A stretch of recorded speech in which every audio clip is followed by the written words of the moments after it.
यानी कि practice problem first जो इस नाम से जो वीडियो आया था उसका आंसर आपको यहाँ मिलने वाला है। But I have some very very important information to all the subscribers और the viewers of my videos.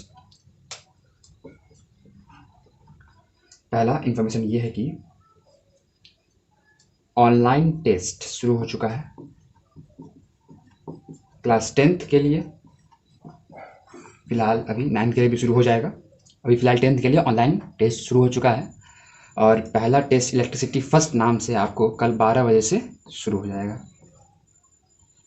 यानी कि 7 मई 12 बजे नून से शुरू होगा और ये टेस्ट ख़त्म हो जाएगा 12 बजे 8 मई को। इसका मतलब ये हुआ कि आपको इसी एक दिन के अंदर टेस्ट देना होगा। ये टेस्ट अबाउट 30 to 50 मिनट्स का हो सकता है। टोटल 10 क्वेश्चंस होंगे और सारे क्वेश्चंस ऑब्जेक्टिव। ठीक, अब ये टेस्ट होगा कैसे, तो मैं इसी वीडियो के डिस्क्रिप्शन बॉक्स में, आपको डिस्क्रिप्शन बॉक्स समझ में नहीं आ रहा होगा तो जहाँ पे लाइक कमेंट सब्सक्राइब लिखा होगा उसके नीचे एक ड्रॉप डाउन एरो होगा, उस पर क्लिक करेंगे तो वो पूरा का पूरा डिस्क्रिप्शन खुल जाएगा इस वीडियो के रिलेटेड। तो वहाँ पे आपको एक लिंक मिलेगा, उस लिंक पे आप जैसे ही क्लिक करेंगे तो आप डायरेक्टली इसके टेस्ट के साइट पर चले जाएंगे। अगर वो लिंक आप कल 12 बजे से पहले खोलते हैं तो इस पर टेस्ट एक्टिव नहीं रहेगा पर आपको उस साइट पे ले जाएगा। लेकिन अगर 12 बजे या उसके बाद खोलते हैं तो वहाँ पे टेस्ट एक्टिव का ऑप्शन आ जाएगा और वहाँ से आप टेस्ट दे सकते हैं। ठीक है, आपको आंसर भी या तो उसी वक्त या नहीं तो 12 बजे 8 तारीख को मिल जाएंगे। मैं कुछ सेटिंग्स देख लेता हूँ कि मुझे कैसे टेस्ट रिजल्ट कैसे शो करवाना है। ठीक है, ये एक इंपॉर्टेंट इन्फॉर्मेशन था। और अगर टेस्ट के बारे में कोई भी बात जानना हो तो आप डायरेक्टली नीचे दिए गए डिस्क्रिप्शन बॉक्स में कुछ लिंक्स दिए हैं, वहाँ से आप मुझे कॉन्टैक्ट कर सकते हैं या नहीं तो आप डायरेक्टली कमेंट बॉक्स में भी अपना प्रॉब्लम शेयर कर सकते हैं, आपको आंसर जरूर मिलेगा। अब आते हैं आंसर्स पे। फर्स्ट क्वेश्चन देखते हैं। फर्स्ट क्वेश्चन था what is a charge, and I think I must not waste my time in this question, but however let's listen. What is a charge? So charge is the fundamental property of the matter which helps in the interaction with the other matter. Okay, अब ये आपको ये ज़्यादा कोई tough बातें नहीं। Charge का definition था आपका, आप याद कर सकते हैं, समझ सकते हैं। सेकंड क्वेश्चन है what do you mean by positively charged body and negatively charged body? No more complicacy. These are the easiest question you can say. Positively charged body किसे कहेंगे भाई? A body which has deficit of electrons. So a body which has deficit of electron, then the body is said to be positively charged. Negatively charged किसे कहेंगे? यहाँ पे deficit of electrons definition बना सकते हैं या पीछे वाले लेक्चर में आप जाके देख सकते हैं, मैं टाइम वेस्ट बिल्कुल नहीं करूँगा। यहाँ पे एक्सेस ऑफ इलेक्ट्रॉन्स, कोई बड़ा इशू नहीं है। मतलब a body having excess of electrons are said to be negatively charged body, and a body which has deficit of electron or deficiency of electrons are said to be positively charged body. Third, okay, this is third number is important one. This is a numerical type. So how many electrons constitute 1 coulomb? Question क्या है? Question पूछ रहा है कि कितने electrons आए जो कि चार्ज कितना हो जाए 1 coulomb। इलेक्ट्रॉन्स, क्वेश्चन समझिए, कितने इलेक्ट्रॉन्स हो अगर जो कि हम चार्ज 1 कूलम कह दें, है ना, किसी ऑब्जेक्ट में कितना इलेक्ट्रॉन्स डाल दिया जाए कि उस पर चार्ज 1 कूलम हो जाए। तो इलेक्ट्रॉन्स और चार्ज यानी कि कहीं ना कहीं नंबर ऑफ इलेक्ट्रॉन्स एन को रिप्रेजेंट करते हैं और क्यू, और एन क्यू के बीच कौन सा फॉर्मूला है? Q equals to n. अब नहीं सॉल्व कर पाएंगे आप, क्या निकालना है? तो नंबर ऑफ इलेक्ट्रॉन्स निकालने हैं। चार्ज दिया हुआ है और ये आपको हमेशा से पता है, यदि इलेक्ट्रॉन के बारे में पूछ रहा है तो चार्ज क्या हो जाएगा माइनस। तो शो कीजिए,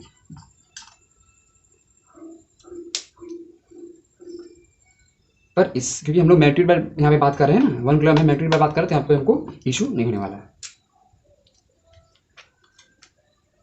देखते हैं, तो एन निकालना है, ये होता है 1.6 इंटू 10⁻⁻19, ठीक है, और क्यू दिया हुआ है 1 कूलम। एन निकालना है तो 1/1.6 इंटू 10⁻⁻19।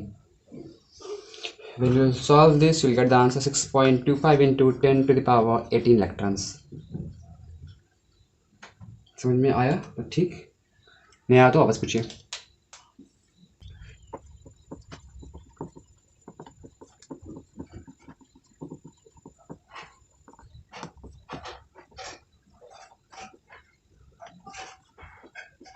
पूछ रहा है नेचर ऑफ फोर्स बिटवीन, पहला है बिटवीन टू इलेक्ट्रॉन्स, अगर कोई दो इलेक्ट्रॉन है बाय द वे किसी डिस्टेंस x पे रखा हुआ है, तो इस दोनों बीच जो फोर्स लग रहा है उसका नेचर क्या होगा, गुण क्या होगा, तो same charge always repel nature है, सो इसका आंसर क्या होगा, रिपेलिंग नेचर होगा, ठीक है, रिपेलिंग नेचर। और इसका क्या होगा, attracting, no more queries I think, attracting nature. Fifth number, force between a proton and electron, ही ना, यानी कि एक प्रोटॉन रखा हुआ है, एक इलेक्ट्रॉन रखा हुआ है, मानते डिस्टेंस क्या है, r डिस्टेंस रखा हुआ है, एक प्रोटॉन रखा हुआ है, एक इलेक्ट्रॉन, और तो इस दोनों के बीच का फोर्स निकालना है। तो जब भी कभी भी इलेक्ट्रोस्टैटिक में फोर्स निकालने की बात कहे तो कूलम्ब्स लॉ का फॉर्मूला यूज़ कर लीजिए चुपचाप, Q1 Q2 बाय r स्क्वायर, ठीक। F के तो पता क्या कितना होता है, 9 × 10⁻⁹, आप वैसे यूज़ कर सकते हैं, आप यहीं रखते हैं। Q1 हम इसको माने Q1, Q2 ये है, तो Q1 का वैल्यू कितना होगा, तो अगर एक प्रोटॉन है तो एक प्रोटॉन बच्चा कितना होता है, E के बराबर होता है ना, प्लस ही यहाँ पे माइनस ही, तो यहाँ पे E डाल देते हैं, यहाँ पे फिर मल्टीप्लाई में Q2 पे चार्ज, क्योंकि इलेक्ट्रॉन है तो इलेक्ट्रॉन पे चार्ज E होगा, माइनस ही कह सकते हैं, और डिस्टेंस क्या है, r स्क्वायर। देखिए यहाँ पे आप के का वैल्यू पुट कर सकते थे, ई का वैल्यू 1.6 × 10⁻⁹ पुट कर सकते थे, यहाँ भी आप ई का वैल्यू 1.6 × 10⁻⁹ पुट कर सकते थे, लेकिन क्योंकि आर का डिस्टेंस एग्जैक्टली नहीं बताया गया है, वेरिएबल फॉर्म में है, तो आप इस चीज़ को भी वेरिएबल फॉर्म में डाल के यूज़ कीजिए। तो क्या आएगा आंसर, के माइनस के स्क्वायर बाय r स्क्वायर, ठीक। ऊपर लिखते हैं, मतलब f इक्वल्स टू माइनस के E square by r square, आप इसे ऐसे लिख सकते हैं, f इक्वल्स टू माइनस के ई बाई आर का होल स्क्वायर। ये माइनस साइन बस डायरेक्शन के लिए है, आप इसे नहीं यूज करें तो डायरेक्टली मैग्नीट्यूड क्या हो जाएगा, के ई बाई आर का whole square. Define Coulomb's law, it states that the force between any two charge kept between some distance is directly proportional to the product of their charge and inversely proportional to the square of the distance between them. This is the statement of Coulomb's law. Now the second part of this question is important, derive its mathematical expression. So तो आप क्या लिखेंगे directly, according to law क्या है, F proportional Q1 Q2, अरे यही ना कि force between two charge is directly proportional to the product of their charges and inversely proportional to the square of the distance between them. अब 1 और 2 को combine करेंगे हम लोग, क्या करेंगे, कंबाइन कर लेंगे, अगर कंबाइन कर देते हैं क्या होगा, F proportional Q1 Q2 upon r square.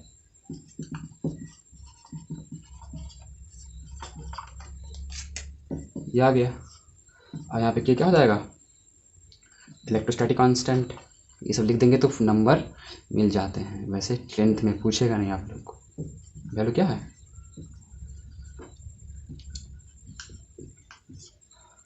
इसी, आगे देखते हैं, बस इतना ही था क्वेश्चन में, इतना ही था, आगे देखते हैं। ऐसा unit of electrostatic constant and derive, also derive करना है, तो डिराइव करके हम लोग पता कर लेते हैं। तो जिसका भी ऐसा डिराइव करना हो उसको एक साइड रखो, बाकी बात को भेज दो उल्टा साइड, यानी कि इसका निकालना है ना तो इसको अलग करो, तो अलग कैसे होगा, तो इसको ऊपर भेजो, यहाँ से नीचे ला इसको Q1 × Q2, के बच गया। अब इसका निकालना ऐसा यूनिट, तो इस सबका इनपुट कर दो यहाँ पे, तो F का यूनिट न्यूटन, R का मीटर, और मीटर स्क्वायर में है ना, तो Q1 का कूलम, फिर Q एक भी, फिर नेक्स्ट Q है तो कूलम, यानी कि न्यूटन मीटर स्क्वायर पर कूलम स्क्वायर। यही असाइनमेंट किसका है, इलेक्ट्रोस्टैटिक कांस्टेंट का। इजी, किस प्रकार फोर्स ऑफ इलेक्ट्रोस्टैटिक चेंज करेगा अगर चार्ज की वैल्यू को छेड़छाड़ किया जाए या डिस्टेंस को। तो सिंपल है, अगर आप चार्ज की वैल्यू को बढ़ाएंगे तो फोर्स इंक्रीज करेगा। आप स्टेटमेंट में ऐसे लिख सकते हैं कि व्हेन द वैल्यू ऑफ और the magnitude of charge increase the value of force will also be increase proportionally. और अगर चार्ज का वैल्यू अगर आप घटाएंगे तो फोर्स क्या होगा, घट जाएगा, because this two quantity are directly related. और डिस्टेंस की बात, तो डिस्टेंस घटाने पे फोर्स क्या होगा, बढ़ेगा, इन्वर्सली है ना, और डिस्टेंस बढ़ाने पे फोर्स घटेगा। Easy. 9th same as 3, question number 3 का आंसर देख लीजिए बैक करके, वही आंसर होगा इसका, बस पूछने का तरीका अलग है। यहाँ ही पूछ रहा है कि कितना इलेक्ट्रॉन्स की जरूरत होगी 1 कूलम चार्ज के लिए। Quite easy, now you can enjoy.